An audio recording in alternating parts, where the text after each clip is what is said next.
Hello, fashion friends and family. This is Stacy from SEW BROMO and Elsa Fitzgerald, and I'm joined by Nicole Myrick with Belvidere Terrace Atelier and Icosa Apparel. And we're super excited to keep you going and growing on your fashion product development journey. As a reminder, we will have the fashion product development digital course ready for you. And we also have an interesting experience called the Sewing Innovation Lab, where you can actually come into the studio and learn alongside Nicole to help build your business from that kind of conceptual design level. But let's get back to this dress, this Olympia dress that you're working on. Tell us more about where we are on this journey. Yeah, so this is the pattern piece for the front of the dress. You can see it's very wide, and that's because it gets gathered up here at the top. Now, it's not quite wide enough to get the full border here, this hand embroidered border done in Bali by Putu. So what I'm going to do is I'm just going to widen it at the edges a little bit. So as I'm cutting, which we'll show you in a second, we're just going to extend this line out to the side so we can get the full width of the fabric. And then we'll have just enough fabric on the other side to do the back. So I'm hoping that in this little area right here on the sides, I will have enough fabric to cut our pockets, because all of these dresses have pockets. But if not, I will find something similar that will work in my fabric library over there. So time to get cutting. All right, let's go. So we're getting ready to cut our beautiful fabric here. So when we cut fabric, especially something lightweight and slick, we want to put brown craft paper down on the bottom. We'll lay the fabric on top of that, and then our pattern pieces go on top of that. So we're actually cutting through the layers of fabric and paper at the same time. This holds everything in place. It sort of sandwiches the fabric in there, and it gives you a nice, clean, even cut. So let me show you how it's done.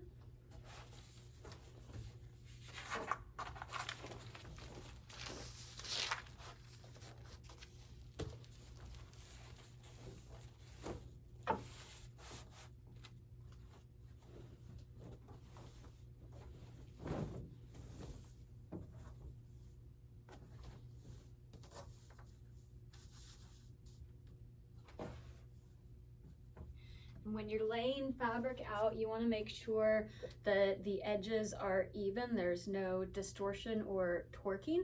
And it's really important if you're cutting a stretch fabric, like a knit, something like that, that you don't stretch it out tight. Because if you do that after you cut the pattern pieces, they will relax and shrink in, and then your piece is going to end up too small.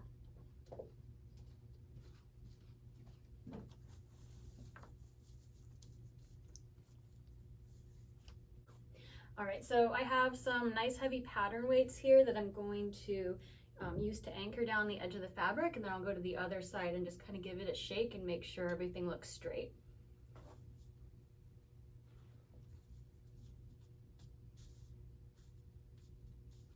Now, sometimes before you cut fabric, if you see any like pulling, puckering, or like waviness on the selvage edge here, you want to cut the selvage edge off, and that just makes sure that you're starting with a nice clean piece of fabric and you're not going to get any distortion after you cut it.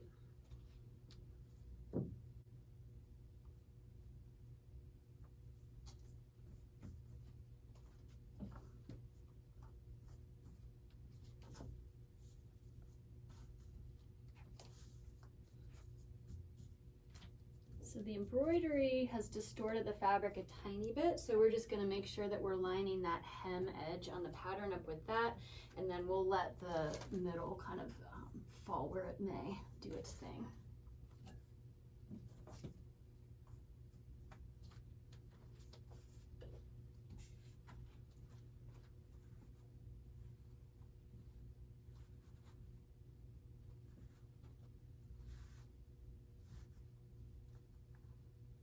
All right, so now we're ready to place the pattern pieces.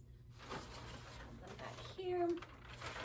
And the embroidery is the same at each end, so it doesn't matter if I lay the front or the back down on either side.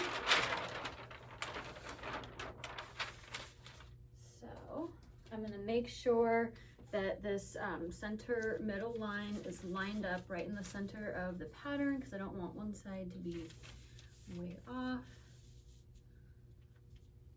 I think right about there is good.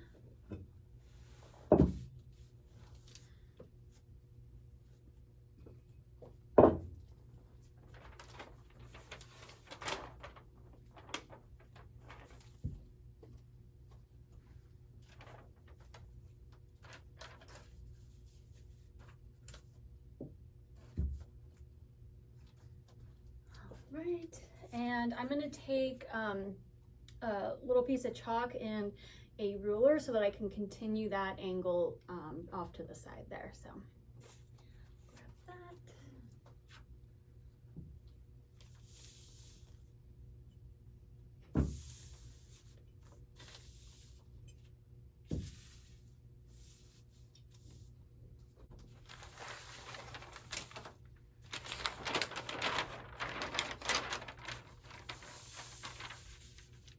Okay, looks like I will have enough extra fabric to do pockets, so that's perfect. So I'm just going to line the edge of the ruler up on the edge of that pattern, and I'm just gonna continue that down.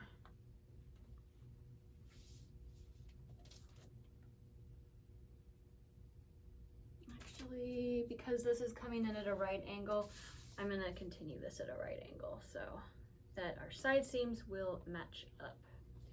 And then we'll just kind of blend that little curve in there like that.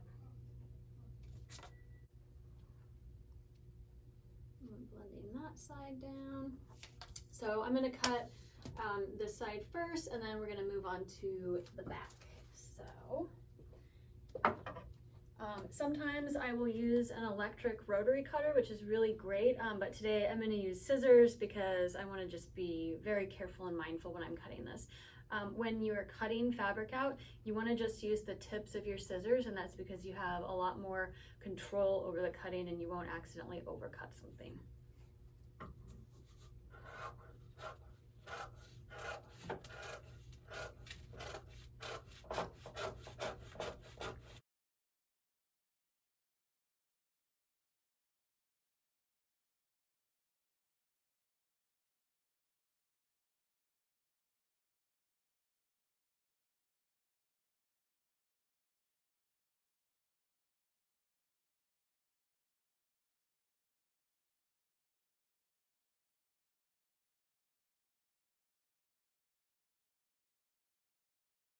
Wasn't that so exciting just to see how the cutting process comes together? And now Nicole's going to talk a little bit more about the yoke, but something to note in fashion product development, you can have ideas in your mind as to how certain things will work out, but you actually have to course correct quite a great deal in order to kind of get that end result that you want, and it doesn't always happen in that first go. All right, I'll leave you to it. Yeah, so sometimes it'll take several different iterations to get something to look the way that you want. So this is our yoke pattern. This is the front, and you can see these really kind of extreme angles right here. So it's supposed to make the neckline wider. So what I noticed when after sewing it was, as you can see, when it's cut out of fabric, this wants to drop, and then that ends up pulling the straps in a little bit. So for this one, what I'm going to do is try a different type of fusible, and maybe a combination of two different fusibles. So this is our silk, it's kind of like a, not a jupione, but just a really nice textured silk, a bunch of different colors in there, but it's really light, so it needs to be fused on the back. And because of all these little angles in here, what we're going to do is cut the pattern, the fabric out of this pattern, and then we're going to cut fusible, removing the seam allowances from it. And that means that when we sew it to the lining, everything is going to turn in really nicely, and you're not going to have bulky seams, so it will lay nice and flat. Now, to try and combat the little corners falling down, what I think I'm going to do is cut a little corner piece right here out of this non-woven fusible. So any kind of a woven is going to have stretch along the bias because of the warp and the weft threads, how they interlock. This is non-woven, so that means it's like a felt. So there is no stretch in any direction that you pull on this fabric. And what I'm hoping is if I have a little bit of reinforcement in those corners, that it's going to come out the way I want it. So let's see if it works. Okay, so I tried a little tester with that really heavy white fusible and decided that was just going to be a little bit too heavy. So I have this kind of intermediate weight fusible. It has been cut with the seam allowance cut out, so it's a little bit smaller. So what we do is we just place it on the piece ready to get fused. It's a 1/4 inch seam allowance all the way around the top, so we're going to place it 1/4 of an inch away from the edge. Get it in there as neatly as we can. We have 3/8 down here at the bottom. And then because the glue from the fusible tends to come up and then it will stick to the plate, we're just going to put this little piece of parchment paper over the top. That will help that fabric lay out nice and flat. And then we're going to press it for about 15 seconds.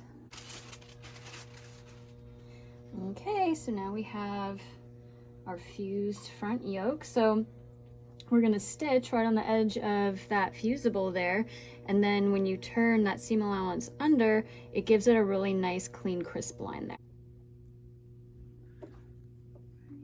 All right, so now we're ready to sew. I'm going to start by sewing the lining onto the face. As you can see, the lining is a little bit smaller. That's because we undercut around the neck opening and the arm opening so that when we turn it right side out, the lining will not show on the outside, so it'll fold under really nicely.